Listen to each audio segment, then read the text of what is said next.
Academy वेबशाला। Student, आज हम पढ़ेंगे chapter number 15 that is our environment. Our environment मतलब क्या होता है? हमारे आसपास का सराउंडिंग। ठीक है, तो the air, water, soil, plants, animals, buildings, all other things which around us interconnected with each other and make a environment for us. इसी को हम क्या बोलते हैं? एनवायरनमेंट बोलते हैं। ठीक है, अब देखो आजकल कितना ज़्यादा स्मोक निकल रहा है फ्रॉम चिमनीज। ठीक है, फैक्ट्रीज में से बहुत ज़्यादा स्मोक निकल रहा है। पहले के जो लोग थे उन लोगों की नीड्स क्या थी लेकिन कम थी, और वो क्या करते थे? कभी भी एनवायरनमेंट को हार्म नहीं पहुंचाते थे। आजकल हम लोगों क्या कर रहे हैं? बहुत ज़्यादा हार्म पहुंचा रहे हैं। तो this have led to the disturbance in the balance of nature and thus a change in the environment is being seen and experience. आजकल हम देखते हैं एनवायरनमेंट में बहुत ज़्यादा चेंज हो रहा है, जिसके कारण लोगों बहुत सारी क्या कर रहे हैं? डिसीजेस भी हो रही है। मॉडर्न टाइम का ट्रैफिक देखो, कितना ज़्यादा ट्रैफिक है, जिसके कारण बहुत ज़्यादा क्या हो रहा है? पॉल्यूशन हो रहा है, और ये सब चीज़ें हमारे लिए बहुत ज़्यादा हार्मफुल है।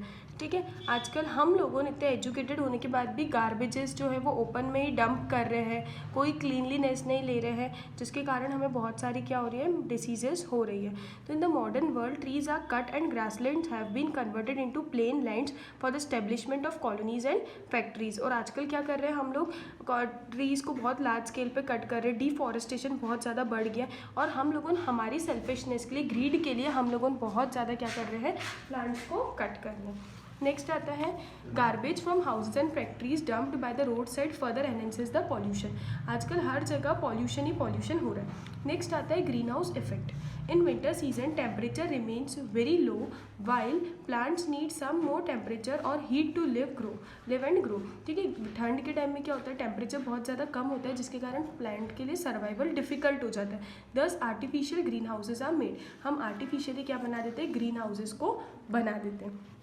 ठीक है, तो green house is made up of green glasses. ठीक है, ग्रीन हाउस जो होता है वो किससे बना होता है? ग्रीन ग्लासेस से बना होता है, which traps the light and heat receive from the sun. वो क्या करती है? ट्रैप करती, खींच लेती है लाइट और हीट जो सन देता है। Plant which live within the green glass wall find enough heat and moisture to live and grow. बहुत ज़्यादा क्या फाइंड करता है? हीट और मॉइस्चर फाइंड करता है रहने के लिए और जीने के लिए।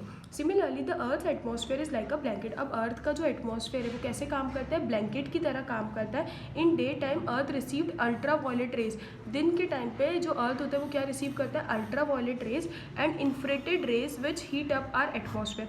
ठीक है, और एक इन्फ्रेटेड रेज रिसीव करता है जो हमारे एनवायरमेंट को क्या करता है? गर्म बना देता है। But the blanket of gases in the atmosphere traps this. पर जो ब्लैंकेट होती है वो क्या करती है? इन सारी जो एटमॉस्फेयर में अल्ट्रा वायलेट रेज है और इन्फ्रेटेड रेज है उसको ट्रैप कर लेती है, पकड़ के रख लेती है। This harmful rays and heat does not allow them to go back into the space. और वो वापस उसको जाने नहीं देती, वो उसको खींच के ही रखती है। Gases in the atmosphere which traps ultraviolet rays and infrared rays are called as greenhouse gases and the effect is called as greenhouse effect. और इसी चीज़ को क्या बोलते हैं? ग्रीन हाउस गैसेज रहती है वो, और इसी इफेक्ट को क्या बोलते हैं? Greenhouse effect. एग्जाम्पल देख लीजिए ग्रीन हाउस इफेक्ट का। Half of the solar radiation is absorb by the earth surface. ये अर्थ का सरफेस है, आधी से ज़्यादा जो सोलर रेज है वो क्या कर लिया? एब्जॉर्ब कर लिया। कुछ रेज क्या हो गई? Sunlight is reflected by the earth and the atmosphere. ठीक है, कुछ रिफ्लेक्ट हो गई, कुछ एब्जॉर्ब हो गई, और कुछ क्या हो गई? इन्फ्रेटेड radiation absorb and re emitted by green house gases. This warms the earth surface. और यही क्या करता है? वार्म करता है अर्थ के सरफेस को। Some of the gases like carbon dioxide, nitrogen, methane, water vapour and chlorofluorocarbon. CFC का फुल फॉर्म क्या होता है? Chlorofluorocarbon are called as greenhouse gases. कौन कौन सी? Carbon dioxide, nitrous oxide, methane, water vapour and chlorofluorocarbon को हम क्या बोलते हैं? Greenhouse gases as the trap harmful rays and heat. ठीक है, सबसे ज़्यादा पॉइजनस जो गैस है एटमॉस्फेयर में कौन सी है? Carbon dioxide. Carbon dioxide is one of the most common and poisonous gas found in the अर्थ।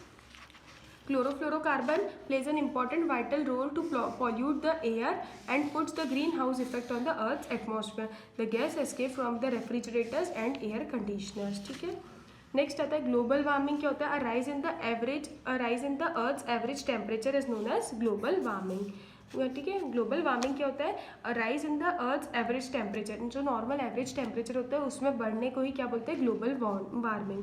ठीक है, for last 100 years the earth standard temperature has increase from 1 degree Fahrenheit. This beings worried as a global warming. ये बहुत ज़्यादा क्या है? Global warming के लिए global warming का है।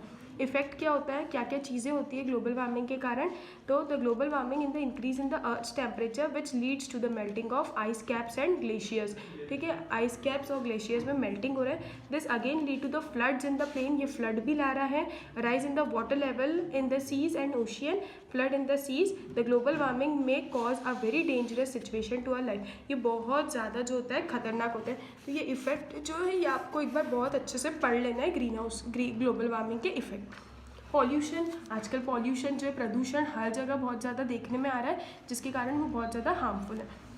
पॉल्यूशन हो रहा है, हम इसको कंट्रोल कर सकते हैं, जैसे tree plantation, planting of more and more trees, जिसके कारण क्या होगा, ट्रीज जो है वो कार्बन डाइऑक्साइड को एब्जॉर्ब कर लेगी और वो क्या हो जाएगा, थोड़ा सा पॉल्यूशन रिड्यूस हो जाएगा। The use of plastic bag should be reduced, plastic bags को हमें यूज़ नहीं करना चाहिए।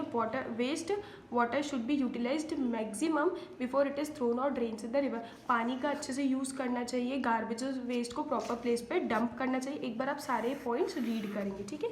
नेक्स्ट आता है वेस्टेड एंड इट्स टाइप। अब कचरे जो होते हैं वो दो तरह के होते हैं, कौन कौन से वेस्ट, दो तरह के होते हैं, बायोडिग्रेडेबल और non biodegradable waste. Biodegradable waste क्या होते हैं, जैसे पील ऑफ वेजिटेबल, जैसे ये देखो पील ऑफ वेजिटेबल, फिर ट्री पार्ट्स और लेफ्ट ओवर फूड, जो भी खाना बचा हुआ है, ठीक है। तो ये क्या होता है, the biodegradable waste get decomposed by a fast micro organism.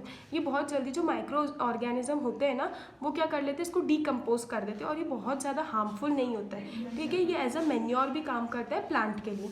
Non biodegradable, जिसका डीकम्पोज होना, उसको डीकम्पोज होने में बहुत ज़्यादा टाइम लगता है, जैसे polythene, it takes to 10 to 20 years to decompose, ठीक है। प्लास्टिक की पॉलीथीन 10 से 20 साल लेती है उसको डीकम्पोज होने में। It causes the pollution of soil, बहुत ज़्यादा पॉल्यूशन कॉज करता है। तो plastic, metals, glasses and other solid objects are non biodegradable waste.